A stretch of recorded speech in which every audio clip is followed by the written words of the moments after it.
Today we're going to examine the attributes of a successful survivor. Whether you think that these are naturally inherent in some people or not, it doesn't matter because each of these traits can be worked on. Let's go ahead and break them down.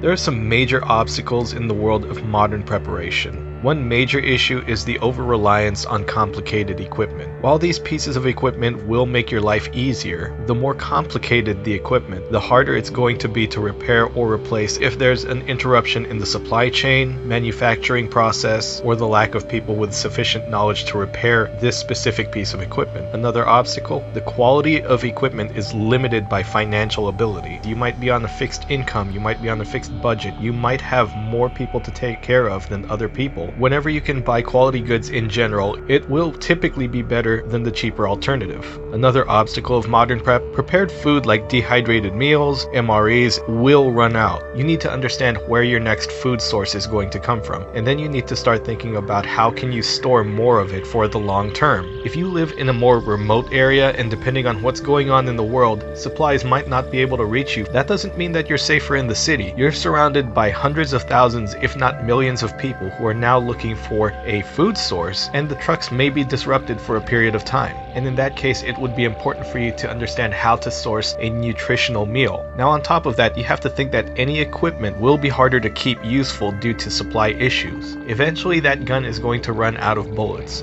That bug out vehicle is going to run out of fuel. You can store emergency fuel only for so long until it starts going bad. There is an expiration date for all of this stuff. So backing away from this modern hoarder's mindset and what it means to be ready, what we need to do is look at the traits of survivors from prolonged danger and instability from around the world.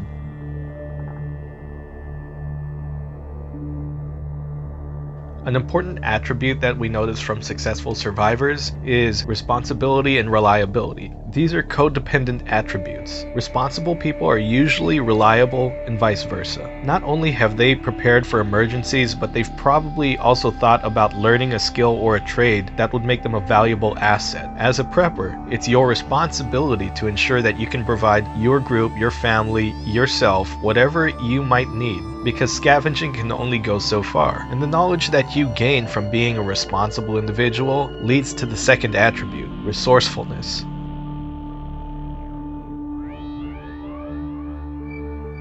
Survival for any length of time forces you to find alternatives to prepared solutions. Your food might become inaccessible or be taken from you. Now it's up to you to find a temporary solution to your supply issue. That might mean bartering a service or a skill that you can provide to another individual or another group of individuals in exchange for something that you might need. If there's a more prolonged incident, being useful to a larger group would help ensure that you make it out. This can of course scale to however many people you might have. It might be just you, it might be your family, or it might mean a collection of people that you know. But as long as you can provide useful services for a larger group, historically that's how humans have always survived.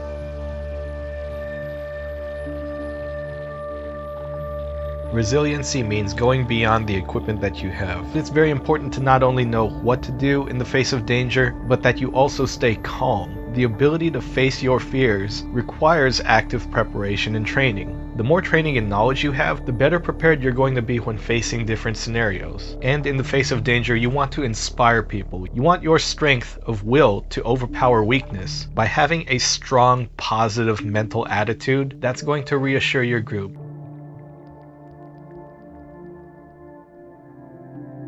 And here we can see how all of these attributes feed on each other. That confidence, that resiliency comes from the responsibility of being a reliable prepper, in addition to being resourceful because of the things that you've learned. You can either become the most negative stereotype of being a prepper, or you can become a positive one. And you'll see it play out in any country that's gone to crap if you want to research this enough. But if people can see that you have the knowledge to see them through an emergency, whether it's 2 days long, 2 weeks long, 2 months long, 2 years long, they're going to naturally gravitate towards you. And the more hands you have on deck that are directed in the right way, that's all of these attributes coming together. While we do admire stories of the lone survivor, it's usually because of a very special and specific case. Humans have survived as long as we have because of strong, confident people.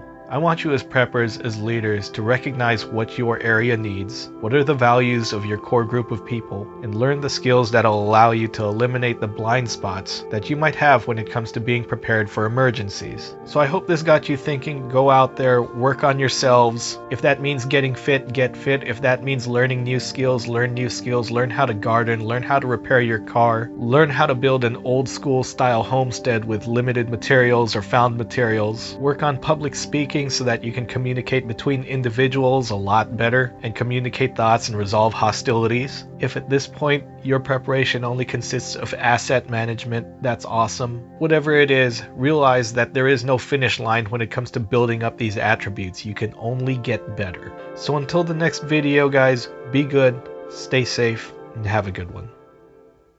نگشتم خانه به خانه گشتم به تو همه شب و غم شانه به شانه گشتم عشق یگانه من از تو نشانه من به تو نمک